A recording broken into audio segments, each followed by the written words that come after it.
je crois que si nous devons aborder l'eschatologie, et il va falloir l'expliquer d'une manière à ce que je reprenne le sujet du commencement jusqu'à la fin, parce que si je l'aborde d'une certaine manière pour en tirer le résumé, il est possible que nos frères et sœurs, les internautes qui nous écoutent et qui voient ce que nous disons, n'ont pas assez de préparation pour comprendre l'histoire de l'eschatologie de la fin des temps. En somme, je leur conseille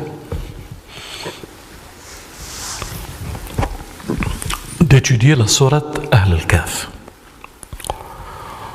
Cette sourate Ahl al-Kahf, bien entendu, s'ils sont chrétiens, ils ont entendu parler des gens de la caverne, puisque c'est une histoire qui s'est déroulée après l'événement de Aïssa, de Jésus, fils de Marie. Cette histoire-là, en elle-même, elle comporte l'eschatologie. Et je leur conseille vivement d'étudier cette histoire et cette sourate et de s'interroger. Et Dieu, avec son aide, ouvrira notre cœur, apaisera notre nafs pour qu'elle se pacifie, pour recevoir ce miroir et ce fluide de la science et de la connaissance. En somme, si je dois la résumer, je le répète, et le plaisir est pour moi de pouvoir la partager encore avec vous. Elle comporte l'histoire d'une chevalerie, d'un groupe de personnes qui vivent entourées de despotes, et en l'occurrence une royauté pharaonique de leur époque. Le culte de Dieu le prenait pour leur compte. Ils se divinisaient et il excluait qu'il pouvait y avoir le Dieu unique. C'étaient des personnes qui vivaient dans l'entourage du palais et ils avaient tous un poste bien élevé dans leur royaume. Je veux dire par là, ce n'étaient pas des immigrés, mais c'était des gens qui étaient dans le palais, au poste de ministres, de généraux, etc., dans le gouvernement. Ils ont compris la soif d'un monde régné par le christianisme. Un monde où régnerait l'islam et la paix. Un monde, et là c'est le plus important, où ils pourront vivre le paradis sur terre sous l'autorité du fils de Marie et de notre imam al-Mahdi. Allahumma ajal farajahum wa alayhim salam. Ils ont quitté cet endroit, le palais, et ils sont partis. Et l'histoire nous montre qu'ils sont rentrés dans une grotte. Et de cette grotte, Dieu nous apprend quel est le secret d'une chevalerie. Vous verrez, vous serez surpris. Et que cette chevalerie, même si elle a une conception, même s'il pouvait avoir deux raisonnements, elle était unie. Même s'ils étaient une pluralité de réflexions, elle était unie par le lien sacré de l'unité. Et Dieu dit d'eux, et c'est le miracle, que Dieu a lié leur cœur, c'est-à-dire ces personnes, au nombre du nombre qu'ils étaient, n'avaient qu'un seul cœur qui battait pour eux. Premier degré pour une chevalerie qui veut être au service de Dieu. Et c'est ma prière aujourd'hui avec vous tous, c'est que Dieu unit nos cœurs, parce que vous pouvez me croire, que si Dieu unit nos cœurs, il n'y a personne qui peut nous toucher. Personne.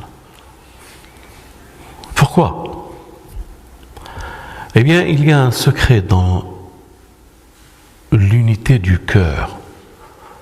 Une chevalerie qui n'a qu'un seul cœur, et vous comprenez le symbole du cœur, ça veut dire leur lien, c'est Dieu. Leur force, c'est Dieu. En l'occurrence, cette chevalerie, unie par le lien du cœur, après la prière qu'ils ont formulée,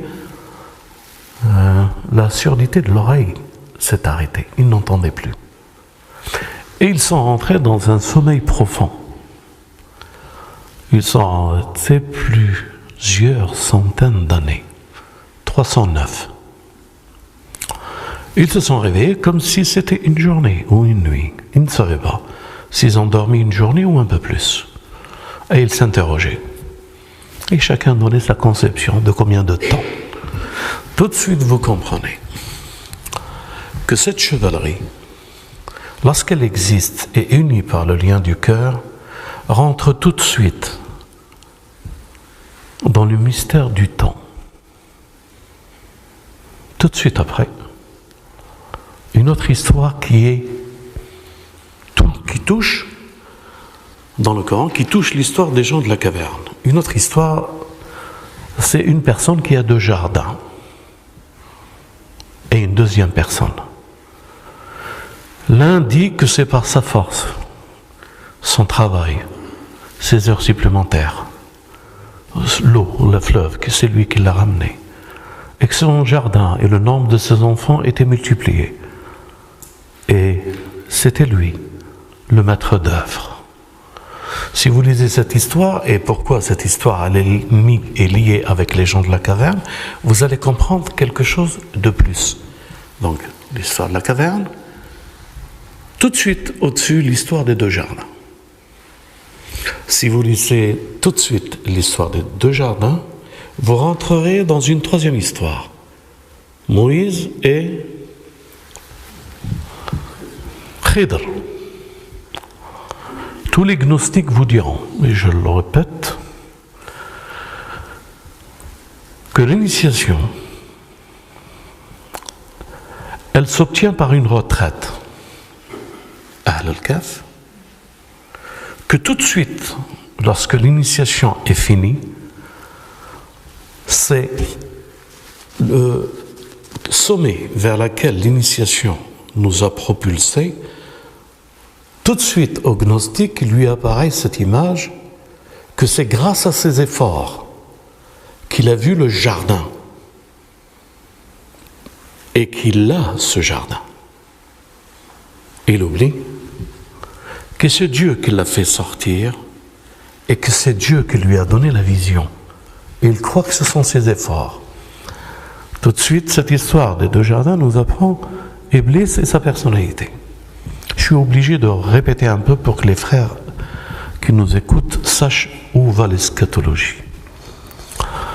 Tout de suite après, les 2 jardins, les gnostiques vous diront que le résultat de la quête et de l'initiation nous entraîne tout de suite vers le maître, un maître spirituel caché, l'Ustad al-Ghaybi, le maître spirituel, l'imam si vous voulez. Tout de suite après, la 3e histoire, c'est Moïse et l'initiateur Khidr qui lui apprend. Quand on observe Khidr et qu'il dit à Moïse, tu ne pourras pas me suivre, comment pourrais-tu me suivre à une science que tu ne maîtrises pas, que tu ne comprendras pas. Moïse lui demandant, laisse-moi te suivre. Et tu ne pourras pas être patient, lui dit Khidr. Il lui dit, Inch'Allah, je vais être patient. Et il l'a suivi. Il y a eu 3 voyages. Et ça, vous devez les retenir parce que c'est vos voyages qu'il en est question. Le premier, c'est quand il a rencontré une barque. Ils ont fait un trou dedans. Khidr a fait un trou. Moïse ne comprenait pas.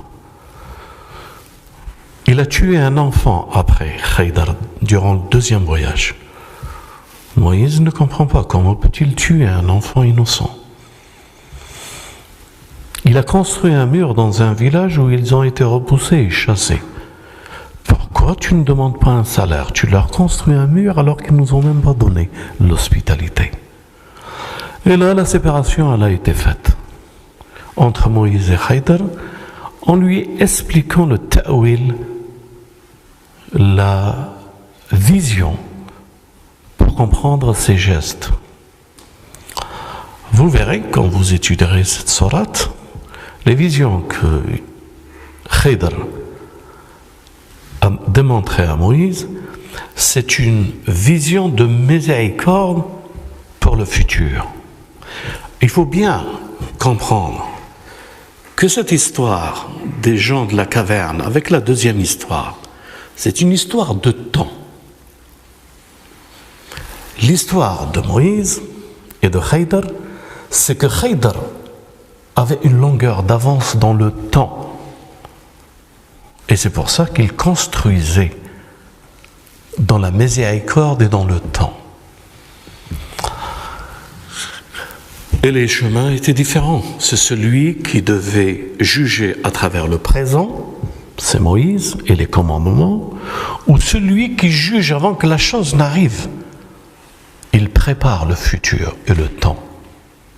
Ce qui est bizarre, mes frères et sœurs, et ceux qui connaissent le Coran, c'est qu'après l'histoire de la sourate Les Cavernes, disons la 4e histoire, mais en réalité c'est la 3e histoire. Parce que les 2 jardins, Dieu dit qu'il nous donne un exemple. Et ce n'est pas une histoire. C'est un exemple pour maîtriser quelque chose. Que nous reviendrons pour l'eschatologie. La preuve, elle est que tout de suite après, tu arrêtes avec Moïse et tu arrêtes avec Haïdar, alayhim salam, nous rentrions en plein dedans. وَيَسْأَلُونَكَ عَنْ ذُو الْقَرْنَيْنِ. Et on t'interrogera sur le compagnon des 2 temps. On va s'arrêter 2 minutes. Nous savons qu'il soit chiite ou sunnite, parce que dans la science, il n'y a pas de sunnite, il n'y a pas de chiite. Eschatologique, puisqu'il se réfère au hadith du prophète en ce qui concerne nos frères sunnites et nos frères chiites, du prophète et des Ahl al-Bayt. En somme, lorsqu'on arrive à ce verset qui dit wa yas'alunaka, au maître, au compagnon des 2 temps, nos frères sunnites comme chiites, certains pensent que Dhul Qarnayn, c'est celui qui a les 2 cornes. C'est-à-dire le film hollywoodien qu'ils ont fait sur Alexandre. Et ils croient des histoires à des histoires. Ils pensent que c'est Dhul Qarnayn, Alexandre, pour certains. Ce qu'il faut retenir, c'est cette histoire où la situer. Et ce n'est pas peut-être la priorité de cet instant. Mais la priorité de cet instant, c'est que qui est Dhul Qarnayn? Tout montre que Dhul Qarnayn est quelqu'un qui marche suivant 2 temps. Qarnayn, en langue arabe, veut dire période, cycle, temps, année. Celui qui a les années, celui qui a les 2 temps, celui qui a les 2 périodes, celui qui a 2 choses. En l'occurrence, Dhul Qarnayn, à partir de maintenant, nous propose à lui seul 3 voyages. Le premier, il se dirigea vers un soleil qui se couche, le Maghreb, c'est-à-dire qu'il se couche à l'ouest, dans une eau bouillante, bouilleuse, trouble. Un soleil qui se couche. Pourquoi le Coran parle-t-il et donne-t-il de l'importance à ce soleil qui se couche dans une eau bouilleuse ou bouillante? C'est la première question. Deuxième question, tout de suite après ce soleil qui se lève, qui se couche, Dieu nous parle d'une communauté qui est dans ce soleil qui se couche dans une eau. Cette communauté, Dieu dit à Dhul-Qarnayn, pour en finir, tu les juges, cette communauté, comme tu l'entends, tu leur pardonnes, tu les supplicies. Dhul-Qarnayn qui répond à Dieu, donc comprenez que ce Dieu que nous adorons donne le pouvoir de la miséricorde ou du châtiment à un homme. Qui est cet homme? De pouvoir exécuter une sentence contre ce peuple ou de pouvoir pardonner. Dhul-Qarnayn tout de suite répond: je pardonnerai à ceux qui ont fait les bonnes actions. C'est-à-dire que ce peuple, il en existe parmi eux ceux qui ont fait des bonnes actions. Et je supplierai ceux qui ont été des opprimés, des opprimeurs, des injustes, des durs, etc., etc. Et quand ils reviendront auprès de toi, tu peux les supplier encore plus. Voilà ce que Dhul-Qarnayn dit à Dieu. Et tout de suite après, retenez cette image parce qu'elle est importante. Parce qu'elle a un rapport avec l'eau qui bouge. Elle donne la résonance d'une vision et tout dépend comment vous comprenez le Coran. Si vous prenez une méthode de le comprendre de cette manière, tout doit suivre de la même manière. Si vous prenez une méthode qui traduit ça, mais le deuxième voyage, elle ne suit pas cette méthode, ça veut dire que votre méthodologie, elle est fausse. Je suis clair? En somme, deuxième voyage. Ce voyage, Dieu dit dans le Coran, et il se dirigea vers un lever du soleil. C'est-à-dire, Masharq al-Samsh. Un soleil qui se lève, et Dieu dit dans son verset, sur un peuple qui n'a pas eu de sécurité. Sitra. Qu'est-ce que ça veut dire? Le plus surprenant, mes frères et sœurs, c'est que Dhul-Qarnayn et ce peuple, Dhul-Qarnayn ne s'arrête pas sur ce peuple. Il ne fait que traverser ce peuple. Il ne les regarde même pas. Il continue son chemin pour aller vers un autre troisième voyage. Un peuple entre deux murs et qu'il demande à Dhul-Qarnayn, assiste-nous, aide-nous pour Gog et Magog. Trois voyages dans la sourate Ahl al-Kahf. Trois histoires dans Dhul-Qarnayn. Quel est le rapport? Quel est ce rapport que nous pouvons toucher par la science de Dieu pour comprendre le secret du Coran? Quel est ce premier voyage? Allez, je vais prendre le premier, qui est le lever. Comme ça, vous comprendrez le premier, qui est en réalité le troisième. Et vous comprendrez, si vous comprenez les deux, celui du milieu, en l'occurrence, espérons-le que ce soit nous, qui demandons à Dhul-Qarnayn, le maître des deux temps, son assistance, alors nous tombons dans une eschatologie actuelle, présente, avec tous les événements qu'elle comporte, déchiffrés, géostratégiques, géopolitiques. Tout devient visible, où nous ne comprenons pas ces voyages et nous resterons dans l'obscurité, mais nous savons, parce que nous croyons en l'islam, que Gog et Magog doivent venir et que nous aurons une sacrée surprise parce que nous ne pourrons pas nous défendre contre eux, excepté qu'il y a le maître ou le compagnon des deux temps. Sunnites comme chiites, chrétiens comme juifs, tous croient qu'un jour viendra le compagnon des deux temps. Mais pour les Juifs, ils croient qu'il doit venir, le Messie. Pour les chrétiens et les musulmans, le Messie, il est déjà venu et que les sionistes de l'époque ont tout fait pour le tuer. Mais on est tous d'accord, c'est que le Mahdi doit revenir et Jésus doit revenir. L'eschatologie, elle est claire pour les deux religions et même pour les Juifs qui l'attendent après. En somme, le premier voyage, un peuple qui n'a pas de sécurité. Et je crois que c'est pour la première fois que je l'évoque avec mes frères. Vous savez ce que ça veut dire en langue arabe, quelqu'un qui n'a pas de protection? Ça veut dire tout simplement que leurs défauts sont apparents. Je suis clair? Ou je répète? Leur défaut est apparent. Parce que nous disons, Ya Sattar al-Ayoub, ô protecteur des défauts. Là, ce peuple n'avait pas de protection. Ils avaient un soleil qui se lève, ça veut dire une lumière.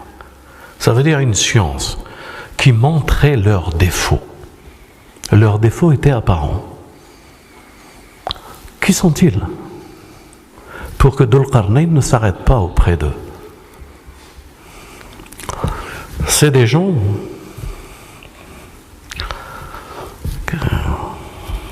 ils ont l'apparence humaine, mais c'est des animaux. Un animal, est-ce que vous croyez qu'on va le juger? Au jour de la résurrection, on va lui demander des comptes. Allez. Est-ce qu'on va... ici, pas très loin, existe un institut pour débiles mentaux. Des fous, des malades. Est-ce qu'on va juger leur action s'ils font quelque chose, s'ils se déshabillent tout nus, s'ils se prennent pour Napoléon? Je suis clair ou je ne suis pas clair? Un soleil qui se lève, où que les gens n'ont pas de sécurité, ça veut dire que c'est un peuple qui ne mérite pas qu'on s'arrête dessus, car il n'est pas appelé à être jugé. Marfou' alayh al-qalam. Les anges n'écrivent pas ce qu'ils font. Je ne peux pas dire plus. Vous voulez que je dise plus? Je ne peux pas dire plus. Mais j'espère que vous comprenez ce que ça veut dire. Vous n'allez pas juger un hamar ce qu'il fait dehors. Dhul Qarnayn ne s'arrête pas avec ce peuple. Il continue son chemin. Cette science qui montre tous les défauts de ces gens-là ne mérite pas qu'on discute, ni qu'on s'arrête à cela. Par contre, le premier voyage, le soleil qui se couche, là, ça mérite qu'on discute. Parce que cela concerne les savants. Ça concerne les religieux. Ça concerne ceux qui croient avoir détenir ou qu'ils détiennent la science de Dieu. Ça concerne les rabbins. Ça concerne les pseudo-imams qui sont en Israël aujourd'hui. Ça concerne les prêtres, les catholiques qui ont vendu leur âme au sionisme et à Satan. Une eau, un soleil, une lumière qui descend sur une eau trouble, ça veut dire que l'eau n'est pas pure. Ça veut dire que la lumière et la pureté de ce soleil comportent une frontière qui ne peut pas. Et leur frontière, c'est la science, puisque l'eau appartient, est le symbole de la science dans l'islam. Une mer. Et surtout les 7 mers. Et vous connaissez ce verset. L'eau comporte la science. La science qui est trouble, c'est une science qui est cachée par ceux qui pensent détenir l'autorité religieuse. Le problème, et pour nous tous, ce sont les religieux qui ont désigné comme Christ, comme plutôt Jésus, et sa mère comme adultère. Ce sont les religieux qui ont désigné que l'imam Hussein doit être exécuté à Karbala. Ce sont les religieux qui prétendent être aux serviteurs, au service de la révélation, qui ont obscurci la lumière de ce soleil. Ce sont tous ceux qui ont caché la vérité au prix du mensonge. Si nous avons compris ça, c'est que nous avons compris la signification du symbole, la lumière et le soleil. Le soleil qui se lève et qui n'a pas, ce peuple, de sitra par rapport à ce soleil. Le soleil qui se couche dans une eau trouble. La science qui est figée, mjemda, congelée dans les cerveaux de ce pseudo-rabbin, prêtre, pseudo-imam, ces religieux dont la tête est pourrite et que le soleil ne pourra jamais parce qu'elle est trouble, leur raison est trouble. Il nous reste le troisième voyage et je crois que c'est le plus important parce que il se peut que cela nous concerne. Nous attendons tous, juifs comme chrétiens, cette eschatologie et ce retour de l'homme béni, providentiel, qui mettra un terme à Gog et Magog. Alors, nous allons vers lui en lui proposant un tribut. Vous devez bien retenir les versets du Coran. On dit à Tulqarnayn, nous te proposons un tribut pour que tu nous construises un mur contre Gog et Magog. Bien sûr, le maître du temps leur répondra, j'ai auprès de Dieu plus de richesse que ce que vous proposez. Mais si vous voulez une barrière contre Gog et Magog, vous devez m'assister. Vous devez, avec force et courage, rapporter du fer en ébullition avec cuivre et souffler avec force. Ça veut dire tous les symboles qui méritent le soutien que nous devons apporter, le courage et la détermination et l'assistance au maître du temps. Nous devons y participer. Il peut régler le problème de Gog et de Magog. Jésus, alayhi salam, al-Mahdi, alayhi salam. Ils peuvent régler le problème. Non. C'est là, mes frères et sœurs, où vous devez vous arrêter. C'est qu'ils nous attendent. Ils veulent notre participation. Nous ne sommes pas des religieux fainéants. Nous devons être la chevalerie qui doit participer à cet événement. Nous devons prendre les choses avec force pour construire cette barrière. Mais alors, mes frères et sœurs, pour pouvoir la construire, cette barrière, pour pouvoir être le compagnon des maîtres du temps, que nous connaissons, que vous connaissez tous, mais ce que nous ne connaissons pas, c'est qui sont ces personnes? Qui sont Ya'juj et Ma'juj? Lorsqu'on se réfère, mes frères et sœurs, à l'eschatologie islamique ou autre, chrétienne ou juive, tous, ils nous parlent de Gog et de Magog, et nous savons, comme des Grimlis. Les Grimlis, le film d'Hollywood, là.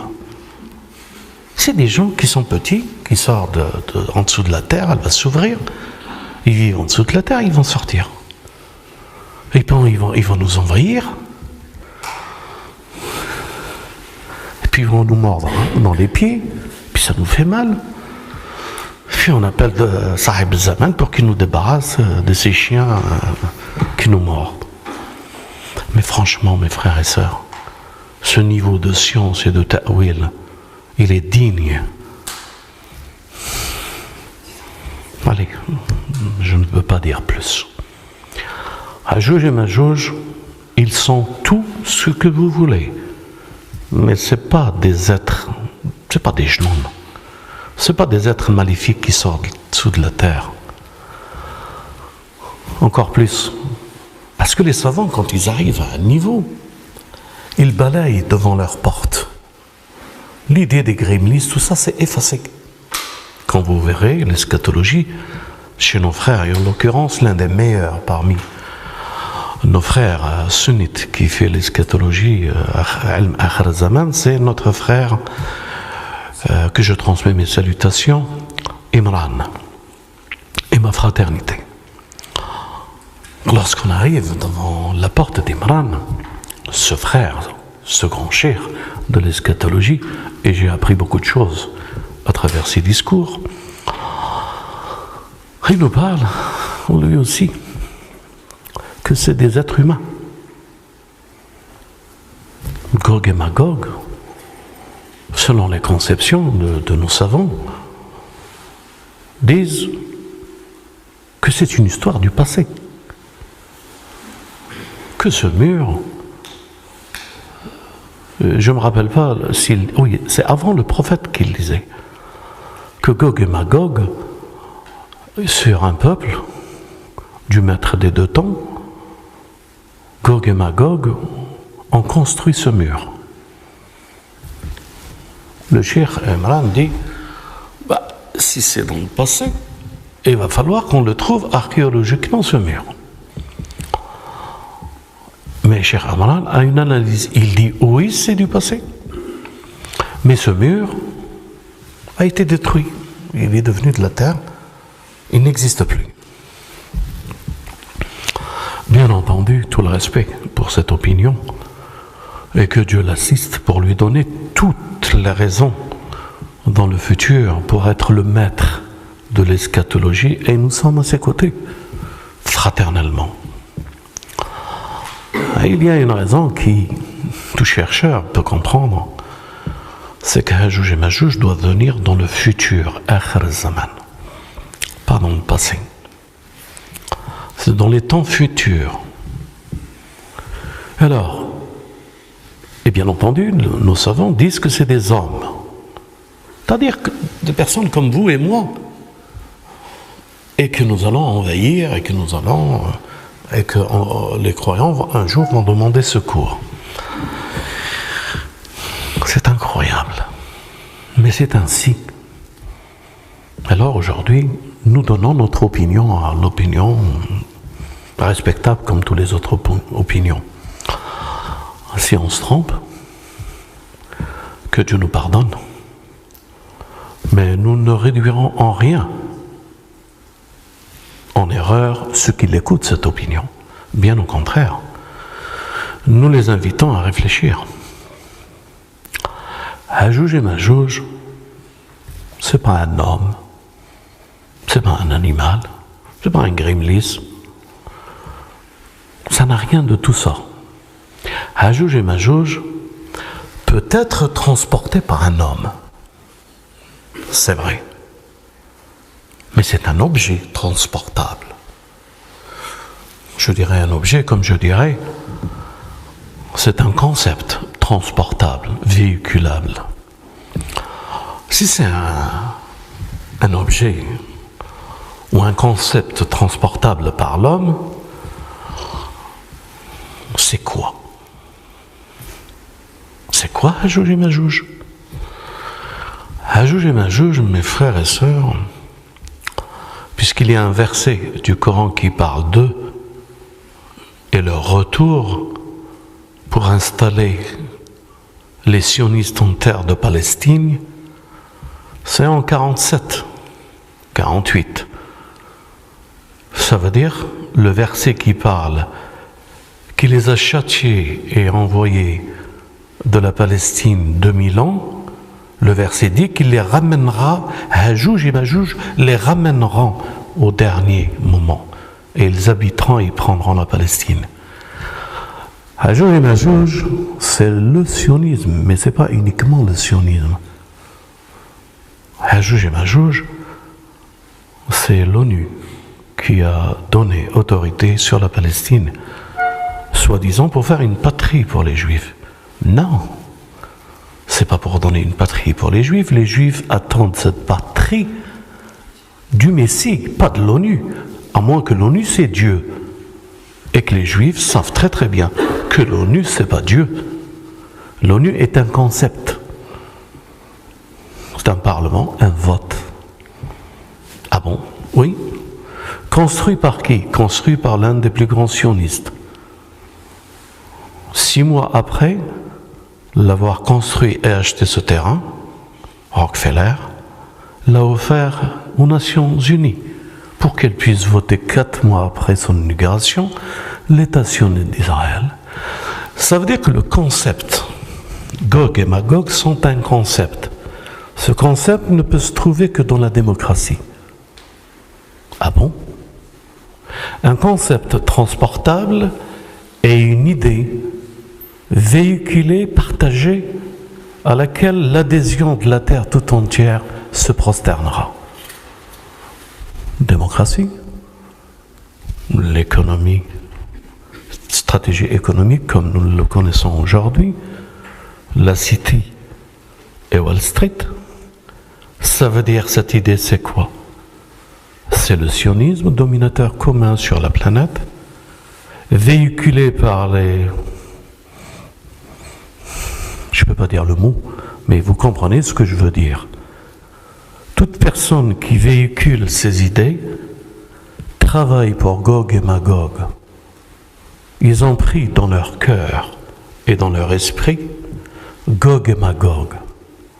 C'est Gog et Magog que nous demandons au maître du temps, qui nous assiste et qui nous aide à faire une barrière entre nous et ce concept. Gog et Magog, c'est un concept proposé à notre humanité après des révolutions, après avoir ravagé le christianisme en Europe, en France, 1789. Le christianisme était la royauté. Ils lui ont tranché la tête. Le christianisme était l'orthodoxie,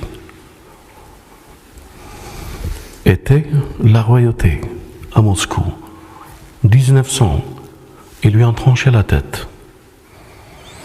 Le christianisme petit à petit a disparu.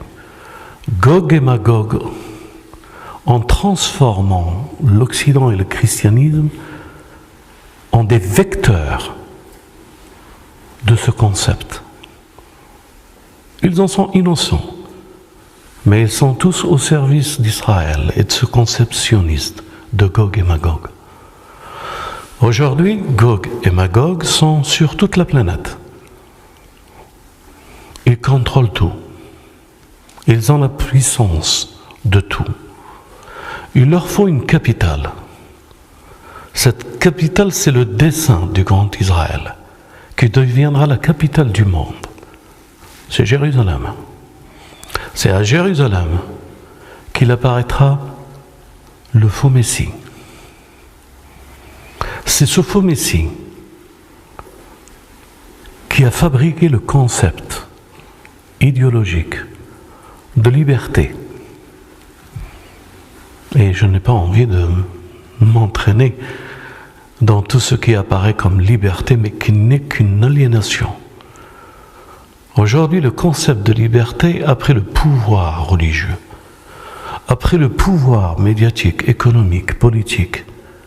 Ce concept n'est ni plus ni moins annoncé dans l'eschatologie, toute l'eschatologie, qui montre qu'aujourd'hui, il y a une résistance et une chevalerie, et il y a le sionisme Gog et Magog. Et ils sont très très forts, très puissants. C'est pour ça que nous l'appelons aujourd'hui, ensemble, et tous les jours, maître du temps. Nous ne pouvons pas si tu nous aides pas. On a besoin que tu construises ce mur. Mais on a besoin que toi et Jésus, que la paix soit sur vous, revenez prendre le contrôle, parce que le monde va vers une direction qui nous reste peut-être à nous, humains, mais pas à ceux qui détiennent le temps, ou la patience, où nous devons être patients et nous manquons de patience. Aide-nous, au moins, à être patient. Si Gog et Magog est un concept, ne le cherchez pas dans un blanc, ni dans un chrétien, ni dans un juif. Ne le cherchez pas dans un humain qui a une couleur, ni une race, ni une ethnie. L'ennemi, c'est tout juste. Si je ne vous dis pas, c'est nous, nos propres ennemis.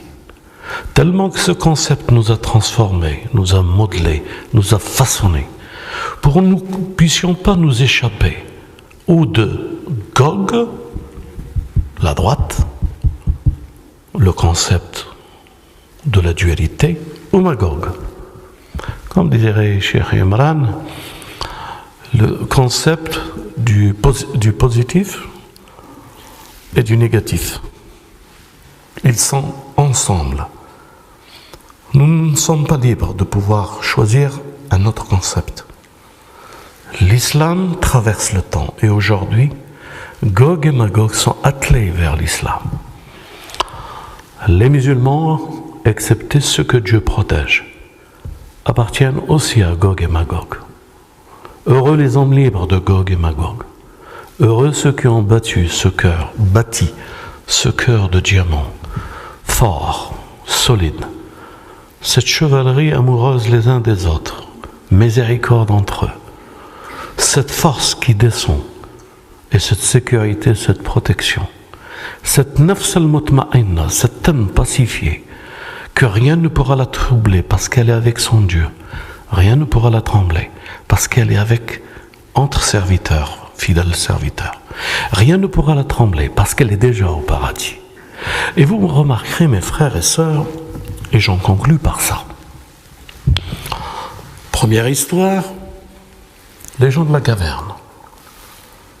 Deuxième histoire, une parabole des deux jardins. Alors je dirais troisième histoire, ou deuxième histoire, ou troisième histoire, c'est comme vous voulez. C'est Khidr et Moïse. Quatrième histoire, c'est Dhul Qarnayn. Mais il y a quelque chose de stupéfiant qui est inaperçu si on n'est pas un chercheur. C'est qu'après ces quatre histoires, ou ces trois et la parabole, Dieu nous propose une vision. Que si nous avons compris la première histoire, la deuxième, la troisième et la quatrième, il nous propose quelque chose de stupéfiant. Savez-vous ce qu'il nous propose?